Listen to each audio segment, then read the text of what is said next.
दिल्ली बैठे बैठे चिराग का गेम सब पर पड़ा भारी। बीजेपी को झुकाया, जलवा दिखाया। गठबंधन में आखिर कैसे बाजी मार ले गए चिराग पासवान।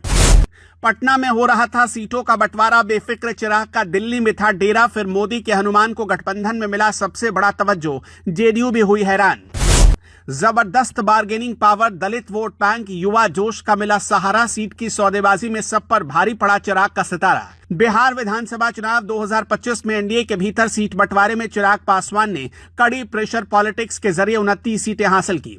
ये उनकी राजनीतिक ताकत, जमीनी वोट बैंक और हालिया उपलब्धियों का नतीजा है कि सीट बंटवारे की बार्गेनिंग चल रही थी पटना में, लेकिन चिराग पटना छोड़कर दिल्ली में बैठे थे और मीडिया पूछे तो बस यही कहते थे कि मेरे प्रधानमंत्री पर मुझे पूरा भरोसा है कि वो मुझे नीचे गिरने नहीं देंगे, संभाल लेंगे। और जब सीटें बांटी गई तो चिराग पासवान को मिली 29 सीटें वही सीटें निकली जिनकी डिमांड एलजेपीआर की तरफ से की जा रही थी।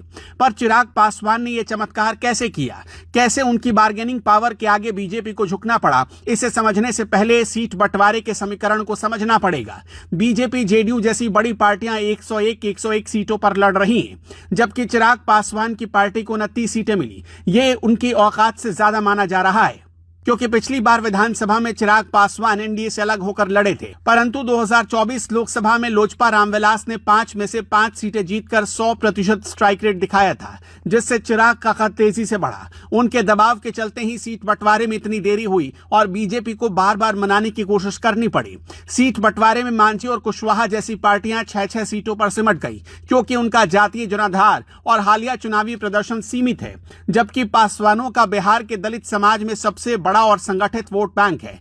चिराग पासवान जिस जाति से आते हैं उसका बिहार में करीब 5.25% आबादी के साथ साथ 20 से 25 सीटों पर निर्णायक पकड़ और 70 से 80 सीटों पर प्रभावित करने की ताकत है। मतलब नतीजे फेवर में कर सकते हैं या पलट सकते हैं। यही वजह है कि चिराग के बिना एनडीए में दलित एकजुटता मुश्किल थी। पिछली विधानसभा में चिराग ने जेडीयू के खिलाफ 137 उम्मीदवार उतारकर सीधी चोट पहुंचाई थी। खुद भले ही एक सीट जीते, लेकिन कई हॉट सीटों पर जेडीयू की हार की वजह एलजेपी का वोट कटवा रोल था। सूर्यमगढ़ा, जमालपुर, करगहर, अतरी सहित दर्जनों सीटों पर जेडीयू हार गई, जिन पर एलजेपी ने वाजिब वोट हासिल किए। इसने साबित कर दिया कि छोटे दल भी रणनीतिक गेम चेंजर हो सकते हैं। 2024 के लोकसभा चुनाव में चिराग पासवान की पार्टी ने 5 सीटें जीत ली। हाजीपुर, खगड़िया, समस्तीपुर, जमुई, वैशाली और सभी पर बड़े मार्जिन से जीते। इससे बीजेपी जेडीयू के लिए अस्तित्व का सवाल बन गया कि चिराग को साधे रखना जरूरी है। उनके पास लोकसभा चुनाव से मिली ये नई सौदेबाजी की शक्ति थी। यही कारण है कि सीट शेयरिंग में वो अपनी शर्तों पर अड़ गए। चिराग खुद को केवल एक जाति का नेता न बनाकर रोजगार, विकास और बिहार फर्स्ट, बिहारी फर्स्ट जैसे एजेंडे के जरिए पूरे राज्य के युवाओं को टारगेट कर रहे हैं। खास तौर पर उनके इस नारे से यूथ में यानी जेनजी में लोकप्रियता बढ़ रही है। बिहार में जेनजी सबसे अधिक करीब 32% के आसपास है। चिराग इन नए वोटर्स में लोकप्रियता बढ़ाने की कोशिश में लगे हैं। चिराग को उनके मनमाफिक सीटें इसलिए भी देनी पड़ी क्योंकि बीजेपी और जेडीयू दोनों अच्छी तरह जानते हैं कि अगर चिराग एनडीए से अलग होकर खेलते हैं तो एनडीए के हारने का रिस्क कई सीटों पर बढ़ जाएगा। 2020 की गलती को दोहराने से बचने के लिए चिराग की हर मांग माननी पड़ी। धर्मेंद्र प्रधान और तमाम बीजेपी के नेता कई दौर की बैठकें करते रहे ताकि चिराग पासवान को मनाया जा सके और दलित वोट पूरी तरह से एनडीए के साथ रह सके।